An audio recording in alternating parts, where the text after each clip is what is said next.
This morning, officers responded to a report of a pedestrian being struck by the Music City Star train. The conductor reports that the individual was on the train trestle. So the pedestrian was actually trying to walk across the train trestle when he was struck from behind.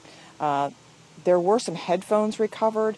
We're not certain, but it's possible that the man was perhaps listening to music as he was crossing this train trestle. He was also wearing a backpack. The conductor did blow the horn, did try to brake, but of course there wasn't enough time to stop before striking the pedestrian.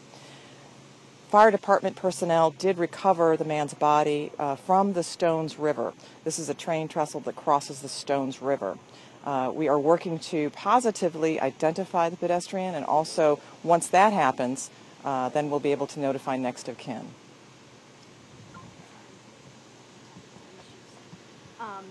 So, not identifying the man's age or name at this point, we don't have any idea why he was on the train tracks. It seems kind of like a remote area over there.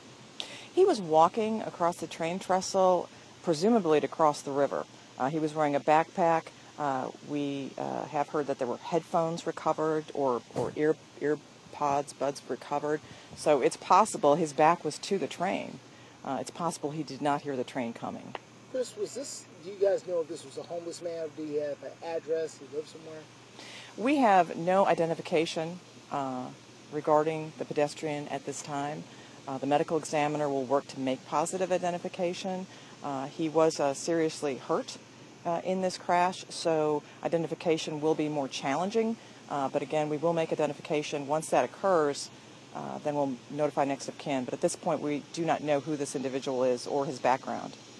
Do people normally walk across the tracks in Missouri? I don't know. I don't know that. I was just going to say, kind of along those lines, as far as just train versus pedestrian, when you hear about it, but the whole situation just seems even more, I guess, unusual. This is the first situation like this that I'm aware of. With me is Amanda McClellan from the MTA. Amanda? Chris has pretty much provided all of the information that we have so far. We are just going to fully cooperate in the police's investigation. We, right now, will be operating our normal service this afternoon with a different train crew as per FRA regulations until the investigation is completed. Amanda, do you have a head count of how many people were on board the train? There were approximately 300 passengers on board this morning, and we brought in a separate train car set to let those passengers continue on their commute to downtown Nashville, and then we provided shuttle services from Riverfront Station to their places of employment. Just for the record, no injuries of any of those passengers you guys have been made aware of? No. Okay. So that's about an average number for, let's say, a Tuesday morning, 300 or so? This was at approximately 7:20 a.m. From what I've been told, so that was in the middle of our commute. That was probably one of our heavier of the 3 trips that we take in the mornings, but we transport approximately 1,000 passengers a day, so that's about average for us. Do you know the last stop that train made before this happened? Or what was the last station? That hasn't been confirmed to me, but given our location right now, I would think that that's the Hermitage station. And then there were passengers waiting at the inDonelson station that we were able to later accommodate. That's where it was headed to? I'm sorry. That's where it was headed to? Yes. Okay. Chris was mentioning, the conductor, he was honking, he was doing it sounds like he was doing everything he could to alert this person walking. That's kind of what you look for in these types of situations as far as your own investigation. Can you talk just a little bit about that? That's really all the information that I have about that right now, but the train operation group they have a good safety record when it comes to these things, and they are trained professionals, so I'm under the impression that they did everything that they were supposed to do.